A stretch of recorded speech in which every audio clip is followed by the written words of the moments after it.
తదుపరి కార్యక్రమం మనం ప్రకృతి ఉమామహేష్గా అందరికీ సుపరిచితులు ఉమామహేష్ గారిది ఇప్పుడు ముఖాముఖి కార్యక్రమం ఉంది.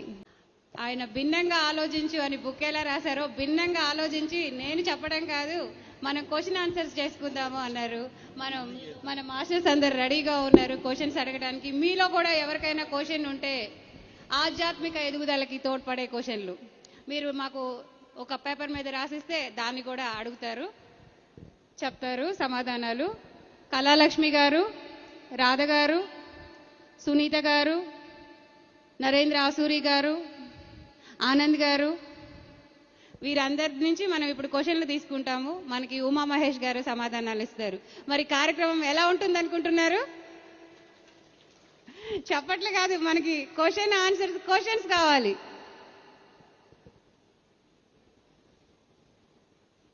ఫస్ట్ కళాలక్ష్మి గారు, అమ్మ మీ క్వశ్చన్ అడగండి.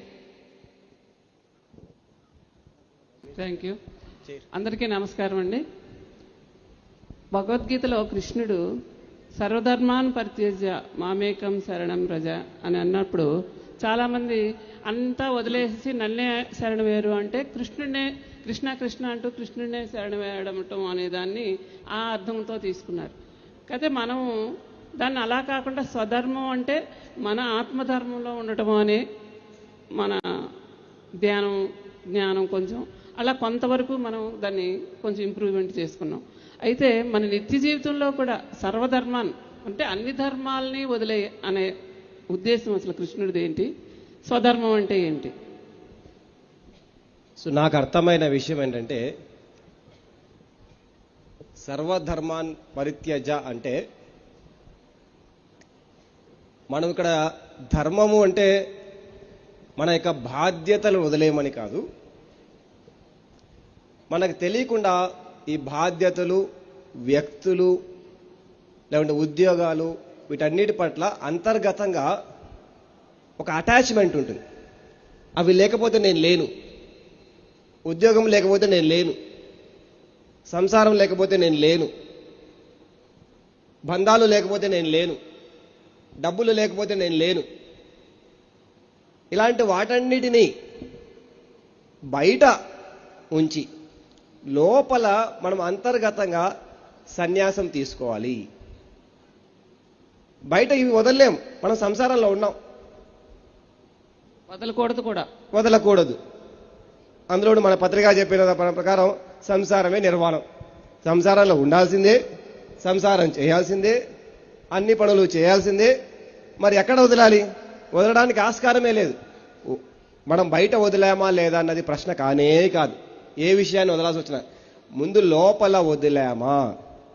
లోపల భార్య లేదు, లోపల పిల్లలు లేరు, లోపల ఉద్యోగం ఉండకూడదు, లోపల నాకు డబ్బులు ఉన్నాయి, నాకు ఇంత డబ్బు ఉంది, అంత తక్కువ ఉంది, ఎక్కువ ఉంది, ఏది ఉండకూడదు. లోపల నాకు ఇంతమంది జనాలు ఉన్నారు, నాకు ఇంత ఫాలోయింగ్ ఉంది, నేను ఇంత గొప్పవాడిని అంటే లోపల ఏది లేకుండా ఎప్పుడైతే సంపూర్ణ శూన్య స్థితిలో మనం ఉండగలుగుతామో అప్పుడు అసలైన ఆత్మధర్మాన్ని మనం పాటించగలుగుతాం. అది స్వధర్మం. అప్పటి వరకు మన బుర్రలో నుంచి వస్తుంటాయి అన్ని. లోపల వదిలి ఖాళీ అయినప్పుడు మన అంతరాత్మ ప్రబోధం ద్వారా మనం ప్రతి దాంట్లో జీవించడం మొదలు పెడతాం. లోపల ఉద్యోగం ఉంటే నేను ఒక ఉద్యోగిగా మాత్రమే జీవిస్తా. ఆ పొజిషన్ బట్టి నేను ఈ పొజిషన్లో ఉన్నాను, దానికి తగిన అహంకారము, ఆ హోదా ఇక్కడ బుర్రలో మెయింటైన్ అవుతూ నా బిహేవియర్లో మార్పులు చేర్పులు వస్తూ ఉంటాయి. నేను ఒక ఇంజనీర్, ఒక సాఫ్ట్వేర్ ఇంజనీర్ను, అది ఇక్కడ లోపల ఉందనుకోండి, నేను మాట్లాడేటప్పుడు నా యొక్క బాడీ లాంగ్వేజ్ మారిపోతుంది. ఇప్పుడు నేను సాఫ్ట్వేర్ ఇంజనీర్ని కాదు, నేను ఇక్కడ ఒక సాధకుడిని. పిరమిడ్లోకి వస్తే నేను సాఫ్ట్వేర్ ఇంజనీర్ నాకు గుర్తే ఉండదు. ఇక్కడికి వస్తే నేను సాధకుడిని, అందరం సాధకులమే. అప్పుడు నాకు ఏ డిఫరెన్సు లేదు, అప్పుడు హ్యాపీగా ఉంటుంది. అది నాకు అర్థమైన విషయం మేడం. ఇక్కడ మనం ఇంకొంచెం విశ్లేషణ చేసుకుంటే స్వధర్మము పరధర్మము అన్నప్పుడు మనకి రెండిట్లోనూ ఏది తీసుకోవాలనే సందర్భం వచ్చినప్పుడు ఒక్కొక్కసారి స్వధర్మం అంటే మన ఆత్మధర్మము, పరధర్మము అంటే మన అన్ని విషయాల్లో మనం ఒక ధర్మం కన్నా మరొక ధర్మం పెద్దదైనప్పుడు ఈ ధర్మాన్ని వదిలేయడం అనేది కూడా కృష్ణుడి ఉద్దేశమై ఉంటుంది కదా. నా ఉద్దేశం ఏంటంటే పరధర్మము అంటే బాధ్యతలు, స్వధర్మము అంటే మన ఆత్మ సాధన. అది లేకుండా మనం జీవించడానికి లేనే లేదు. కానీ పరధర్మము మనకు తెలియకుండా పరధర్మంలో కొండంత మునిగి తేలుతూ ఉంటాం. అంత కాకుండా తగినంత. ఉదాహరణకి పిల్లలకి ఆస్తి సంపాదించాలి, తగినంత అంటే వాళ్ళ యొక్క కనీస వసతులకు తగినంత. పిల్లల కోరికలు తీర్చడం మన ధర్మము కాదు. పిల్లల్ని ఇంటర్నేషనల్ స్కూల్లో చదివించాల్సిన ఎక్కడ రూల్ లేదు. మనకు తగిన ఎంతో కొంత సామాన్యమైన స్కూల్లో చదివిస్తూ ఆర్ భార్యకు లేకుంటే మన ఇంట్లో ఉన్న వాళ్ళందరికీ తగిన వసతులు ఏర్పాటు చేయాలి. ఉదాహరణకు అంటే మీ స్తోమత ప్రకారము తగిన అంటే స్తోమత ప్రకారం అని కూడా కాదు. అప్పటికి స్తోమత మీకు కోట్లు ఉంటాయి. ఆ కోట్లు పిల్లలకి దారిపాలు తెలియలేదు. ఆ కోట్లు తీసుకొచ్చి పిరమిడ్కి పెట్టొచ్చు. వాళ్ళకి ఎంత అవసరం, నిజంగా అవసరానికి కోరికలకు మధ్యలో చాలా డిఫరెన్స్ ఉంది. నేను ఇంజనీర్ అయ్యాను. మా అమ్మ ఒక కోరిక కోరింది, ఏంటంటే బాబు నువ్వు అమెరికాకు పోయి కోట్లు సంపాదించు అని. కానీ పత్రిసారు నువ్వు అమెరికాకు వెళ్ళడానికి లేదు, మహబూబ్నగర్కి వెళ్ళాలి అని. ఇందాక చెప్పారు మహబూబ్నగర్ ఇన్ఛార్జ్ అన్నారు. నువ్వు యూఆర్ మహబూబ్నగర్ ఇన్ఛార్జ్ అన్నారు. దేనికి వెళ్ళాలి నేను? మా అమ్మకు చెప్పాను, అమ్మ నీకు 3 పూట్ల భోజనానికి ఆ కనీస వసతులకు సంబంధించినవని నేను జీవితకాలం చూసుకుంటాను అని ఇప్పటికీ చూసుకుంటున్నాను. కానీ నీ కోరిక ఏదైతే ఉందో అది భౌతిక లౌకికమైన కోరిక. నేను వెళ్ళి అమెరికాకి వెళ్ళి కోట్లు సంపాదించేసి ఇక్కడ ఇంట్లో పెద్ద బిల్డింగ్లు లేపాలి, అది నేను తీర్చాను. అది అవసరం లేదు. మా అమ్మ ఆరోగ్యానికి సంబంధించిన హెల్త్ ఇష్యూస్ ఆర్ ఆరోగ్యానికి సంబంధించిన లేకపోతే భోజనానికి షర్టు ప్యాంటింగ్ ఏదైనా సరే కనీస వసతులను నేను ఇప్పటికీ చేస్తున్నా. కానీ అప్పుడే ఆవిడ కోరికలకు నేను ఇంటి చెక్ మార్క్ పెట్టేశాను. అది నా బాధ్యత కాదు. నేను ఒకవేళ మా అమ్మ చెప్పినట్లు నేను అమెరికాకు ఇమ్మీడియట్గా వెళ్ళిపోయింటే ఈరోజు ఇన్ని పుస్తకాలు రాసేవాడిని కాదు, ఒక ఆత్మజ్ఞానిగా ఎదగగలిగి ఉండేవాడిని కాదు. సో ఇంట్లో వాళ్ళ కోరికలు ఉంటాయి. కోరికల పట్ల మనకు బాధ్యత లేదు, అవి వదిలేసేయాలి. అది మన కోరికనే వదలమన్నాడు బుద్ధుడు. మన కోరికలనే వదలమన్నాడు. దుఃఖానికి కారణం కోరిక కాబట్టి నీ కోరికలు వదులు అన్నాడు. అలాంటిది ఇంట్లో వాళ్ళ కోరికలు ఎక్కడ తీస్తాం మనం? ఇంట్లో వాళ్ళ కోరికలకు ఎప్పుడు ఎండింగ్ లేదు, మన కోరికలు కూడా ఎండింగ్ లేదు. కోరికలు కాకుండా కనీస వసతుల పట్ల బాధ్యత వహిస్తూ, కనీస అవసరాల పట్ల బాధ్యత వహిస్తూనే అది ధర్మము, అది కనీస ధర్మము. అది చేస్తూ మిగిలిన సమయాల్ని, మిగిలిన డబ్బులు, మిగిలినవి ఏవైనా ఉంటే అవన్నీ కూడా మన ఆత్మ పురోగతి కోసం ఉపయోగించాలి. అదే పద్ధతిలో నేను జీవిస్తూ ఉన్నా. అదే స్వధర్మం, అదే స్వధర్మము. ధర్మము పరధర్మము సూక్ష్మం చాలా చక్కగా వివరించారు. అర్థమైంది కదా అందరికీ? ఈ చక్కటి ఈ లైనే మనం గుర్తు తెచ్చుకోవాల్సిన విషయం. Thank you sir. Yes, next. మన అంతరంగం నుండి మెసేజ్ని అందుకుంటాము అని అంటాము.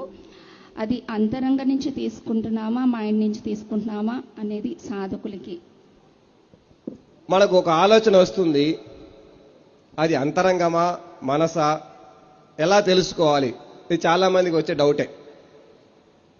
ఒకటే వెరీ సింపుల్. బావిలో దూకమన్నా దూకడానికి సిద్ధంగా అయితేనే వెళ్ళి ఎవరిని అడగాలి. అలా కాకుండా ఏదో సరదాగా పిచ్చాపాటిగా చూద్దాంలే, కనుక్కుందాంలే, తెలుసుకుందాంలే, ఇలాంటివన్నీ కూడా గురువు దగ్గర వర్కౌట్ అవ్వవు. ఒకవేళ వెళ్ళామనుకోండి అదే స్థితిలో ఆయన మనకు తెలియకుండానే మన అహంకారాన్ని బాగా కోసేస్తాడు. అప్పుడు ఈయన మంచి గురువు కాదు, ఈయన సరిగ్గా లేడు, ఈయన ఏందో మనం మంచి కోసం వెళ్తే మనం తిడుతున్నాడు, కొడుతున్నాడు. నాకు అదకి జరిగేది. పత్తిసారి దగ్గర కొన్ని 100 సార్లు తన్నించుకునే. ఎప్పుడు పోయినా తిడతాడు ఈయన, ఎప్పుడు పోయినా తంతాడండి. నాకు అసలు ఎంకరేజ్మెంటే ఇవ్వడం అనుకుని ఆ తర్వాత తెలిసి నా లోపల ఎక్కడో తెలియని అహంకారం ఉంది. నేను బయటికి నటిస్తూ చాలా మంచివాడిలాగా చాలా వినయంగా సార్ అనుకుంటూ లోపల నేను పెద్ద సూపర్ హీరోను, నేను పెద్ద తోపుని, నాకు చాలా తెలుసు అనుకుంటూ బయటికి మాత్రం నటన. ఆ నటన నన్ను గుర్తుపట్టి బాగా ముక్కలుగా నరికేవాడు. ఎన్నో ఒక 10-15 సంవత్సరాలు నా జీవితం అలాగే. ఇప్పటికీ అందుకే ఆయన నాకు నిద్రలో వచ్చిన భయమే.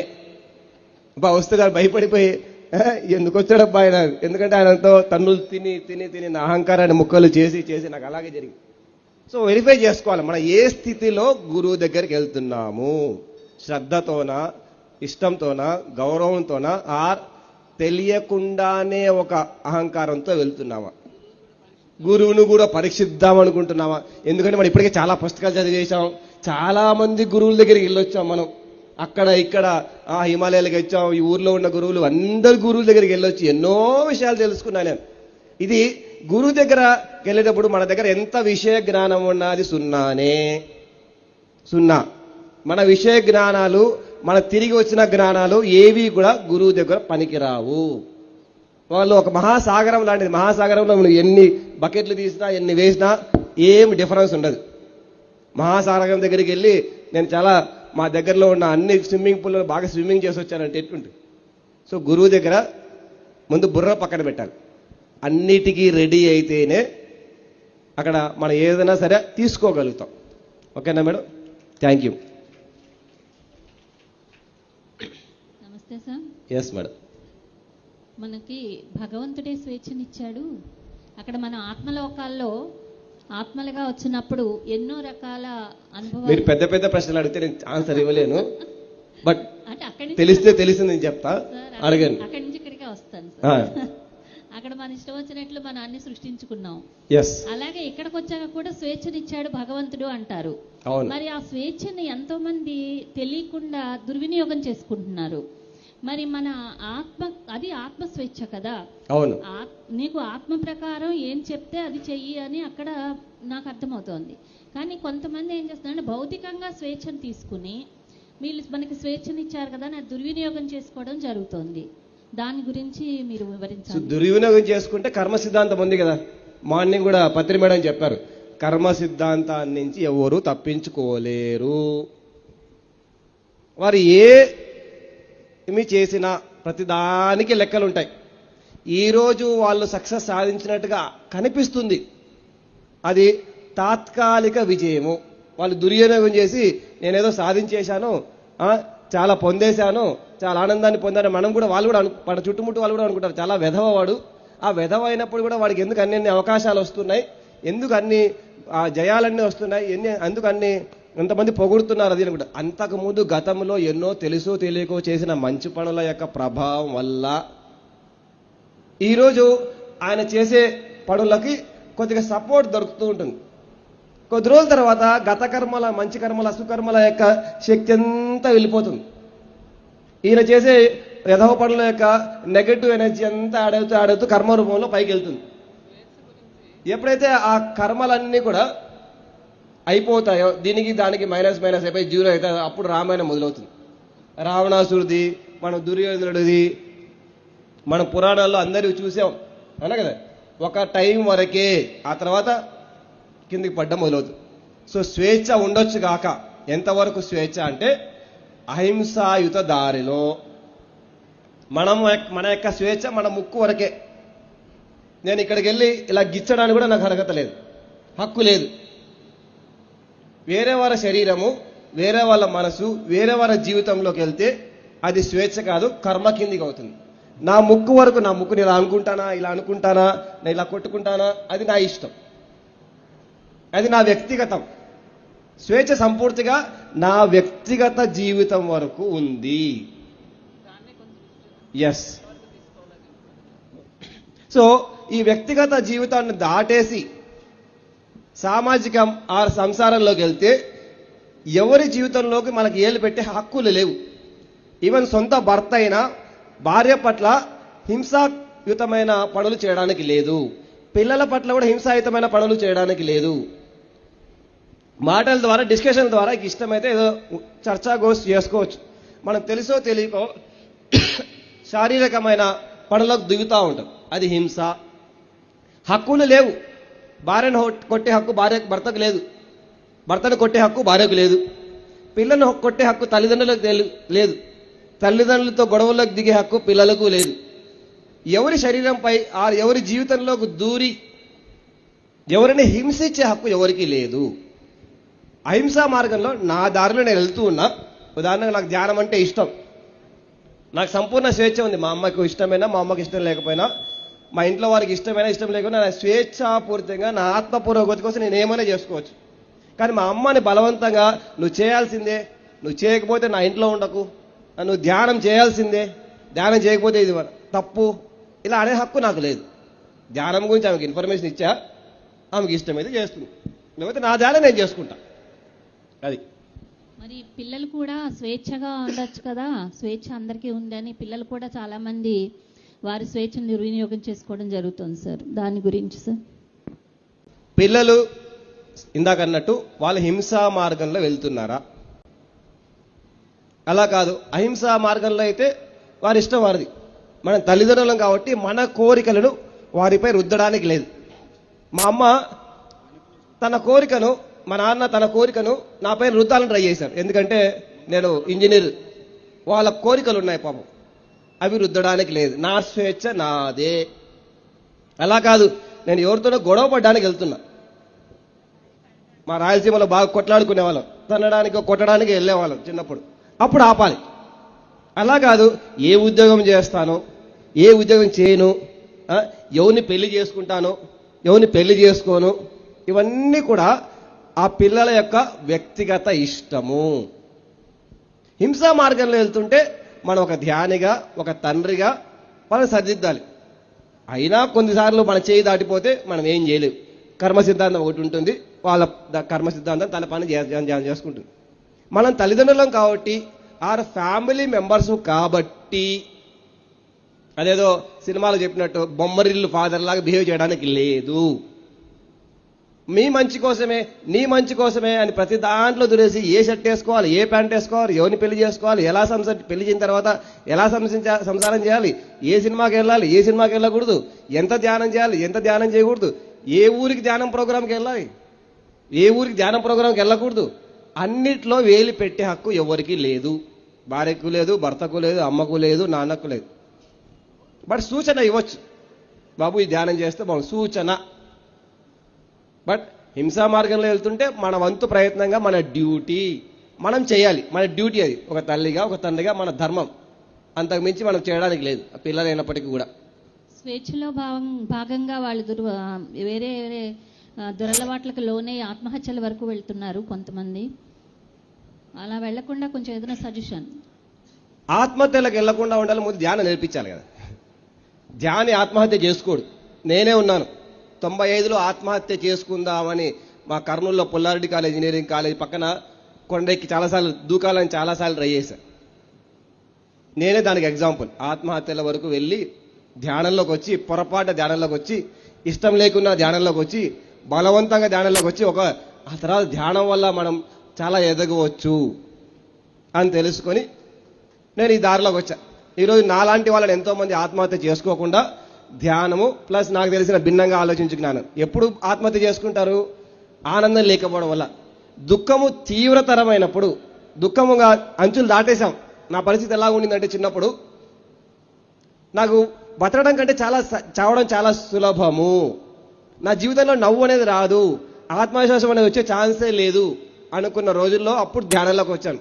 అప్పుడు సార్ దగ్గరికి వెళ్ళాను, సార్ చచ్చిపోదాం అనుకుంటున్నాను అని నిన్న కూడా చెప్పాను. అంటే చచ్చిపోబోయే అన్నాడు. లేదు, బతకాలంటే ఏం చేయాలి సార్ అని, ధ్యానం చేసుకో, నీకు అంతకంటే ఎక్కువ చెప్పడానికి లేదు, ముందు ధ్యానం చేయి. ఎవరైతే అలాంటి మానసికంగా వీక్ స్టేజ్లో ఉంటారో వాళ్ళకి ఫస్ట్ సొల్యూషన్ జ్ఞానం కాదు. వాళ్ళకి ఎలాంటి నాలెడ్జ్ ఇచ్చినా పని చేయదు, నాలెడ్జ్ ఏమి వర్కౌట్ అవ్వదు. గంటలు గంటలు గంటలు ధ్యానము ధ్యానము ధ్యానము ధ్యానము ధ్యానం, గంటలు గంటలు ధ్యానం చేశాక 3 నెలలు 6 నెలలు అప్పుడు వాళ్ళకి ఏదైనా జ్ఞానం ఇస్తే పనిచేస్తుంది. మనం ఏం చేస్తాం, అలాంటి వాళ్ళని కూర్చోబెట్టుకొని కౌన్సిలింగ్ ఇవ్వడానికి ట్రై చేస్తాం. డీప్ డిప్రెషన్లో ఉండి సూసైడల్ టెండెన్సీ వరకు వెళ్ళిన వారికి కౌన్సిలింగ్లు తాత్కాలిక ఉపశమనాన్ని ఇస్తాయి. శాశ్వత పరిష్కారం గంటలు గంటలు ధ్యానం చేయడం మాత్రమే. అప్పుడు వాళ్ళకు వినగలిగే స్థితి వస్తుంది. కొద్ది రోజుల తర్వాత, 3 నెలలకు 6 నెలలకు, నేను కూడా కొద్ది రోజుల తర్వాత వినగలిగే స్థితికి వచ్చాను. అప్పుడు సారు ఈ బుక్స్ చదువు అని గైడెన్స్ ఇచ్చాడు. ఆ బుక్స్ అన్నీ చదువుతూ నేను డెవలప్ అయ్యాను. పత్రి సార్ కూడా హుస్సేన్ సాగర్ లో పడదాం అనుకుని నీళ్లు చల్లగా ఉంటాయని ఆగిపోయారు. అయ్యారు. అట్లాంటి వాళ్ళే ఇలా తయారవుతారు అన్నమాట. జీవితంలో ప్రతి మనిషికి ఒక 2 సార్లైనా చచ్చిపోవాలనిపిస్తుందంట. ఆ టైంలో బ్రతికి బట్టగడిగిన వాడు జీవితం 2వ దశకు వస్తుంది.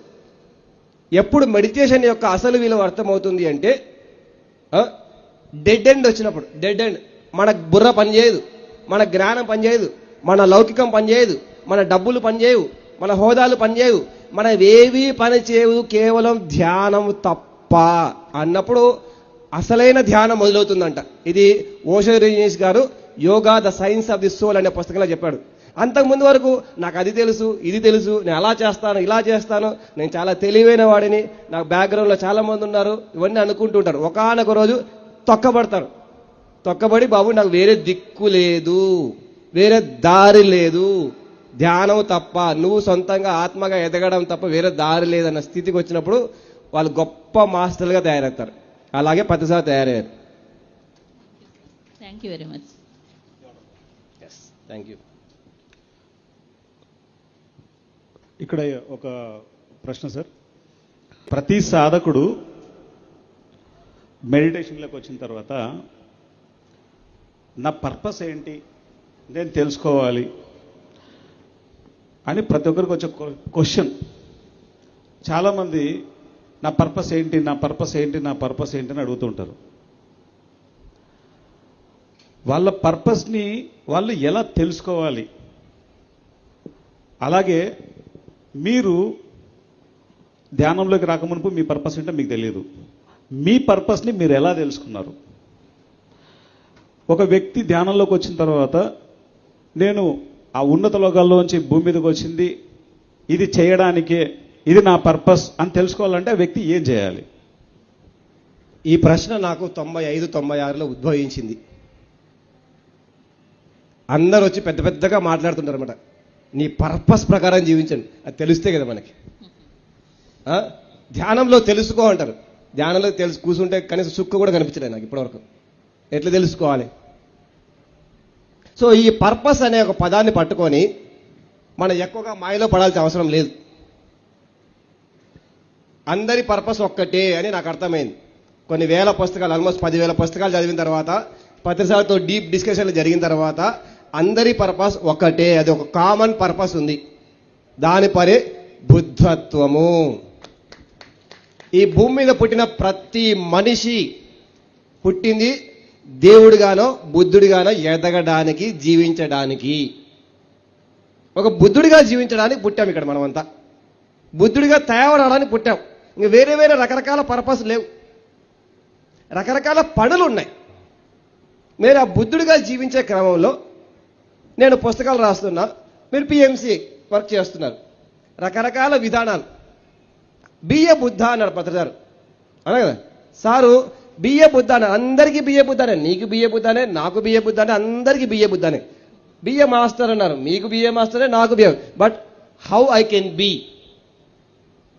అప్పుడు మన ప్యాషన్ అనే వస్తుంది. నాకు బాగా ఇష్టమైనవి, నాకు బాగా తెలిసినవి, నేను బాగా చేయగలిగే పనులు, నేను మాత్రమే ఇంకా బెటర్గా చేయగలిగే పనులు. 7 స్పిరిచువల్ లాస్లో లాస్ట్ లా ఉంది, లా ఆఫ్ ధర్మాన్. నీ స్పెషల్ టాలెంట్ అంటూ ఒకటి ఉంటుంది, అవునా కదా? నా స్పెషల్ టాలెంట్ ఇట్లా మాట్లాడు అడ్డంగా, నేను ఎవడి మాట విన్నాడు, అది నా స్పెషల్ టాలెంట్.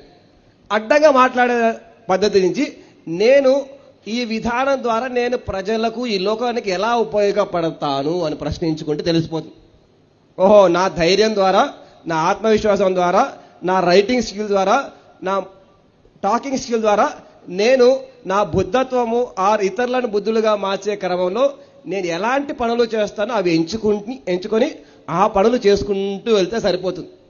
ఒకటే పర్పస్, రకరకాల పర్పస్ లేవు. కానీ ఆ పర్పస్ అనే ఒక దారిలో ఏ పనులు చేస్తామనే ఎవరికి వారు ఇండివిజువల్. నువ్వు చేయగలిగే పనులు నాకు రాకపోవచ్చు, నాకు వచ్చే పనులు నీకు రాకపోవచ్చు. బట్ ఎవరి టాలెంట్ వారిది. ఆ టాలెంట్ని గుర్తించాలి. ప్రతి మనిషికి ఒక స్పెషల్ టాలెంట్ ఉంది. నీ టాలెంట్ నా టాలెంట్ కొన్నిసార్లు కలవచ్చు. నువ్వు మాట్లాడచ్చు, నేను మాట్లాడచ్చు, పర్లేదు. నీ మాటలతో నువ్వు మాట్లాడదాం, నా మాటల ద్వారా నేను ఈ ప్రపంచానికి అన్ని అందించాల్సిన అందిస్తూ ఉంటా. వేరే వాళ్ళకంటే సపరేట్గా అసలు ఈ కొత్తగా 100% కొత్తగా 100% కొత్తదనం ఏమి ఉండదు. ఒక 20-30% డిఫరెన్స్ ఉంటుంది నీకు నాకు. మిగతా 30-40% కామన్గా కూడా ఉండొచ్చు, తప్పేమీ లేదు. రెండోది, ఈ పర్పస్లో జీవించాలి అంటే మనకు కొద్దిసేపు ఉత్సాహం ఉండదు. కొద్ది రోజులు చేసి పడుకుంటూ ఉంటాం, తింటాం, పడుకుంటాం. అల్లూరి సీతారామరాజు సినిమా చూసినప్పుడు నాకు చిన్నప్పుడు అబ్బా ఇంకా రేపటి నుండి ఇంకా బతుకుతే సీతారామరాజు లాగా బతకాలి అని అనిపించి ఇంటికి వెళ్ళి పడుకున్నాం, అయిపోయింది. ఆ తర్వాత ఇంకేముండదు. సో ఈ పర్పస్తో మనం కంటిన్యూస్గా చివరి శ్వాస వరకు జీవించగలగాలి. మొదటి పర్పస్ తెలుసు, మనకు తెలిసిపోయింది. రెండో పర్పస్ ఎలా జీవించాలో తెలిసిపోయింది. కానీ అది చివరి శ్వాస వరకు జీవించగలగాలి కదా ఆ పర్పస్తో. అలా జీవించగలగాలంటే అలాగా పర్పస్ఫుల్గా జీవించే వాళ్ళతో స్నేహం చేయాలి. పర్పస్ఫుల్గా. మనమంతా పర్పస్లెస్గా టైంపాస్ చేసే వాళ్ళతో కలుస్తూ ఉంటాం. టైంపాస్ వాళ్ళతో కలవకూడదు. ఎవరైతే పట్టుదలతో నా లైఫ్ ఇంతే, నేను ఈ పద్ధతిలోనే జీవిస్తాను, కఠినంగా తన పట్ల తాను కఠినంగా, తన లక్ష్యాల పట్ల తాను కఠినంగా, తన పర్పస్ పట్ల తాను కఠినంగా ఉంటూ జీవిస్తుంటారో వాళ్ళతో స్నేహం చేస్తూ అప్పుడప్పుడు వాళ్ళని కలుస్తూ ఉంటే అప్పుడు మనము కూడా వాళ్ళలాగే ఎస్ ఈయన చేస్తున్నాం నేనెందుకు చేయను. అందుకే సారు 2 పెట్టాడు, సజ్జన సాంగత్యము, ఆచార్య సాంగత్యం. సజ్జన సాంగత్యంతో ఆపలేదు సారు. వాళ్ళే ఆచార్యులు. సజ్జనులకు పర్పస్ తెలిసింది కానీ కొంచెం కొంచెం పర్పస్తో జీవిస్తుంటారు సజ్జనులు. కానీ ఆచార్యుడు నేను ఇంతే, ఎవడి మాట నేను భయ్, నేను చస్తే దీనికోసమే చేస్తా, పుడితే దీనికోసమే పుడతా. పత్రసార్ అవునా కదా. మనకందరికి ఎప్పుడు ఈ వర్క్ చేయాలని ఇన్స్పిరేషన్ వచ్చింది పత్రసారిని కలిస్తే. పత్రసారి వల్ల ఆయన కొండంత పని చేస్తుంటే ఆయన చూసి నా జీవితంలో ఇంత కూడా చేయకపోతే నా బ్రతుకు వేస్ట్ అని ఇన్స్పిరేషన్ వచ్చి ఆయనతో కలిసి తిరుగుతూ మనం పని చేస్తూ వస్తున్నాం. సో ఈ పర్పస్తో చివరి శ్వాస వరకు జీవించడానికి మనకు తగిన ఇన్స్పిరేషన్ దొరకాలంటే ఆచార్య సాంగత్యం చెయ్యాలి. ఎవరైతే పర్పస్ఫుల్గా జీవిస్తున్నారో వారితో రెగ్యులర్గా కలుస్తూ, వారితో అప్పుడప్పుడు కలిసి పని చేస్తూ, వారి ద్వారా జ్ఞానాన్ని పొందుతూ, వారి ఇన్స్పిరేషన్ పొందుతూ ఉంటే ఖచ్చితంగా మనం పర్పస్ఫుల్ లైఫ్ జీవించగలుగుతాము. ఇది నాకు వచ్చిన అండర్స్టాండింగ్ 30 ఏళ్ల కిందట. ఆ రోజు నుంచి ఈ రోజు వరకు నేను ఈ అనుకున్న పాత్రలో వెళ్తూ ఉన్నా. ఇక్కడ ఇంకో క్వశ్చన్. ఎస్. ధ్యానం అంటే తెలియని వాళ్ళ పరిస్థితి పక్కన పెడదాం. ఎస్. ఓకే, వాళ్ళకేం తెలియదు. ధ్యానం అంటే ఏంటో తెలుసు, పత్రిసార్ అంటే ఏంటో తెలుసు, మూమెంట్ అంటే ఏంటో తెలుసు, వాళ్ళ భూమి మీదకి ఎందుకు వచ్చారో వాళ్ళ పర్పస్ ఏంటో తెలుసు. తెలిసి ఒక పెద్ద పెద్ద లోక కళ్యాణ కార్యక్రమాలలో ఇన్వాల్వ్ అయ్యి ఆ పనులు జరుగుతున్నప్పుడు వీళ్ళకు వీళ్ళే తిట్టుకుంటారు, వీళ్ళకు వీళ్ళే కొట్టుకు చేస్తారు, ఒకళ్ళ కాళ్ళు పట్టుకొని ఒకళ్ళు కిందకు లాగాలని చూస్తారు. ఇంత జ్ఞానం ఉండి జ్ఞానంతో కాకుండా అజ్ఞానంతో ఎందుకు బిహేవ్ చేస్తారు? ఎవరు పుట్టుకతో బుద్ధుడు కాదు. ఇక్కడ మనమందరం సాధకులమే. మీరు చిన్నప్పుడు స్కూల్కి వెళ్ళావా? స్కూల్లో కొట్లాడుకోలే ఫ్రెండ్స్తో? కొట్లాడుకుంటాం. మరి మనమంతా క్లాస్మేట్స్ బై. నాకున్న అండర్స్టాండింగ్ నీకున్నదు, నీకున్న అండర్స్టాండింగ్ నాకున్నదు. నువ్వు ఒక 500 జన్మలు ద్వారా ఇక్కడ పదసారి దగ్గరికి వచ్చావు. నేను 100వ జన్మ, 1వ జన్మ నాది. కానీ సార్ దగ్గరికి వచ్చా. సార్ ప్రతి ఒక్కరిని లాగుతాడు అన్నా కదా. సారు కరుణామయుడు, దయ జాలి ఎక్కువ. సో అందరినీ సారు తీసుకొచ్చి ఒకే స్టేజ్ మీద కూర్చోబెడతాడు. కూర్చోబెట్టినప్పుడు సో అవతలోడు నన్ను అర్థం చేసుకుంటాడా లేదా కాదు, నేను బుద్ధుని అయితే నేనే నిన్ను అర్థం చేసుకోవాలి. నేను బుద్ధుని కాకపోతే మీరు నన్ను అర్థం చేసుకోవాలనుకుంటూ ఉంటా, మీరు నాకు సహకరించాలి. అలా కాకుండా నేను బుద్ధా పాత్రలో ఉంటే రకరకాల వ్యక్తులు ఉండాల్సిందే, రకరకాల వ్యక్తులు లేకపోతే మనకు కొమ్ములు వస్తాయి. మనం లాగేవాడు లేకపోతే నేను చాలా పర్ఫెక్ట్ మ్యాన్ అనుకో మనకు బాగా కొమ్ములు వస్తాయి. లాగేవాడు ఉండాలి, తోసేవాడు ఉండాలి, తిట్టేవాడు ఉండాలి, అరిసేవాడు ఉండాలి, మన గురించి అడ్డదిడ్డంగా మాట్లాడేవాడు ఉన్నాడు. అప్పుడు బురదలో నుంచి తామర పువ్వులాగా మనం ఇంకా నవీన బుద్ధుడిగా బయటికి వస్తాం. రకరకాల వ్యక్తులను ఇక్కడ పెట్టి సారు మన చింతపండు కొట్టి మనల్ని బాగా కాల్చి మన అద్భుతమైన బుద్ధులుగా తయారు చేయడానికే మనల్ని పెట్టాడు. నాకు 99 ఆ ప్రాంతంలో సార్ మహబూబ్ జిల్లా ఇన్ఛార్జిగా ఇచ్చినప్పుడు నాకు చాలా చిరాకేసేది. సార్ వచ్చి ఎవడిని పడితే వాడిని పెడతాడు ఇక్కడ కూర్చోబెట్టి, గ్రేట్ మాస్టర్ వాడు వచ్చి నేను కిందకు తోస్తూ ఉంటాడు. ఆ ప్రోగ్రామ్ జరగకుండా చేస్తూ ఉంటాడు. సార్కి కంప్లైంట్ ఇవ్వలేము, ఏమీ చెప్పుకోలేము. నేను గ్రేట్ ఎండాసన్ మాట్లాడితే వాడే వాళ్ళని వచ్చి డిస్టర్బ్ చేస్తుంటాడు. వాడితే నేను పని చేయాలి, నాకు వేరే దారే లేదు. ఆ తర్వాత చాలా సంవత్సరాలకు అర్థమైంది, నేను ఇంకా బాగా ఎదగడానికి, నా అవేర్నెస్ ఇంకా పెంచడానికి, నా యొక్క సహనం ఇంకా పెంచడానికి, నా క్షమాగుణం ఇంకా పెంచడానికి, నాలోని మాస్టరీ ఇంకా పెంచడానికే సార్ నా చుట్టూ మహా అద్భుతమైన లాగే వాళ్ళని పెట్టాడు. యుద్ధం రంగంలో మన సరైన విలన్ లేకపోతే బాహుబలి సినిమా ఎవరి వల్ల హిట్ అయింది? ప్రభాస్ వల్ల ఒక్కరే వల్లనే కాదు, యాంటీ హీరో రానా లేకపోతే బాహుబలి లేదు. అవునా, చాలా సినిమాలు హిట్ అవుతున్నాయంటే హీరో ఒక్కరి వల్లనే కాదు, విలన్ బలంగా ఉండడం వల్ల, దృఢమైన విలన్ ఉండడం వల్ల. సో ప్రోగ్రామ్స్ జరుగుతాయా లేదా తర్వాత పక్కన పెడదాం, పనులు జరుగుతాయా లేదా పక్కన పెడదాం. వీళ్ళందరూ ఉండడం వల్లనే మనం ఇంకా త్వరగా బుద్ధాహుడు చేరుకుంటాం. మనం అనుకున్న బుద్ధాడు వీళ్ళు లేకపోతే మనం లేము. కాబట్టి వీళ్ళందరూ ఉండాల్సిందే, వాళ్ళు లాగుతూ ఉండాల్సిందే. మన ఆ లాగుడులో, ఆ యుద్ధంలో మనం పైకి వెళ్లాల్సిందే. అహంకారాన్ని తగ్గించుకుంటూ, ఆత్మవిశ్వాసాన్ని పెంచుకుంటూ, కరుణాదయాన్ని పెంచుకుంటూ. వేరే దారి లేదు, వేరే దిక్కు లేదు. థ్యాంక్ యూ, టైం అయిందా? Thank you so much. So ఈరోజు అద్భుతమైన అవకాశం ఇచ్చారు. ఫైనల్ గా ఒక Yes. కంక్లూజన్ చెప్పండి. ప్రతి ఒక్క వ్యక్తికి వాళ్ళ వ్యక్తిగత ఎదుగుదల కోసమే ప్రతిదీ ఉంది. ఎవరి కోసం వాళ్ళకి, Yes. ఇంకొకరి కోసం కాదు. ఇక్కడ మన ఎదుగుదల కోసమే మనం వచ్చాము. మనం అందరం సాధకులము. నేను మీకంటే గొప్ప ఎన్లైటన్ మాస్టర్ కాదు, తక్కువ కాదు, ఎక్కువ కాదు. వీరందరం కలిసి సాధన చేస్తూ పైకి ఎదగడానికి వచ్చాం. రకరకాల వ్యక్తులని, రకరకాల పరిస్థితులని ఎదుర్కొంటూనే ఆనందంగా, ఆనంద బుద్ధ, నీ పేర్లోనే ఉంది కదా, ఆనందంగా బుద్ధుడిగా ఎదగాలి. అన్ని రకాల పరిస్థితుల్లో అన్ని బాగుంటే ఆనందంగా ఎవడైనా ఉంటాడు, అన్ని బాగుంటే ఎవరైనా పనిచేస్తారు. మనం చేసే అవసరమే లేదు. అన్ని బాగలేకపోయినా చేయగలిగినంత చేస్తూ, చేయగలిగిన ప్రతిదీ చేయాలి. అది సార్ మనకు నేర్పించింది, మనకి ఇచ్చిన సందేశం. Thank you sir, thank you. Sir, దీన్ని బట్టి ఏమర్థమైందంటే బుద్ధం శరణం గచ్చామి. ప్రతి ఒక్కరు కూడా బుద్ధత్వం కోసమే ఈ భూమి మీదకి వచ్చి ఉన్నాము. ధర్మం శరణం గచ్చామి. ప్రతి ఒక్కరిది ఒకటే ధర్మము. ఏ అధర్మాన్ని ఆచరించకుండా ధర్మ పరిపాలనలో ఉండాలి. ఆత్మధర్మాన్ని పాటించాలి. అహింస పరమో ధర్మ, దాని గురించి పాటించాలి. అలాగే సంఘం శరణం గచ్చామి. ఇలాంటి బుద్ధులతోనే మనం కలిసి తిరిగినప్పుడు ఇంకా ఎక్కువ మంది బుద్ధులను తయారు చేసే ఈ సంఘం వారందరినీ తయారు చేయడానికి అద్భుతంగా ముందుకు వెళ్ళొచ్చు అని ఎంతో అద్భుతమైనటువంటి చర్చ జరిగింది. ధన్యవాదాలు సార్. Thank you. ఇప్పటివరకు ఉమామహేష్ గారిని ప్రశ్నలతోటి ఎంత కౌంటర్ వేద్దామని చూసినా కూడా తిరిగి అద్భుతంగా రీకౌంటర్ వేశారు. కంగ్రాచులేషన్స్. సో జనాల తరఫు నుంచి ఒక క్వశ్చన్ అడుగుదామని అనుకుంటున్నాను. With your permission of the chair అడగొచ్చా? దయచేసి అడగన్నా, నువ్వు అడుగుతానంటే నేను వద్దంట. సో ఈరోజు మన పిరమిడ్ స్పిరిచువల్ సొసైటీలో ఎన్నో రకాల ధ్యానాలు వినబడుతున్నాయి. మనకు పత్రిది చెప్పింది ఒకే ఒక ధ్యానం ఆనాపానసతి, సాధన మార్గము, సాధన క్రమము. కానీ పిరమిడ్ స్పిరిచువల్ సొసైటీస్ మూమెంట్లో గైడెడ్ మెడిటేషన్ కానీ, వేరే ఇతర లోకాల వాసుల్ని ఆహ్వానించడం కానీ ఇవన్నీ జరుగుతూ ఉన్నాయి. ఇవి చేయవద్దు అని పత్రిసార్ చాలా సందర్భాలలో చెప్పారు. ఎవరైనా చేస్తాను అంటే మీరు చేయండి అని కూడా చెప్పారు. రెండు చెప్పారు. సో దీన్ని ఏ విధంగా తీసుకోవాలి? ఇది ఒక సామాన్య సాధకుడిగా అడుగుతున్నటువంటి ప్రశ్న.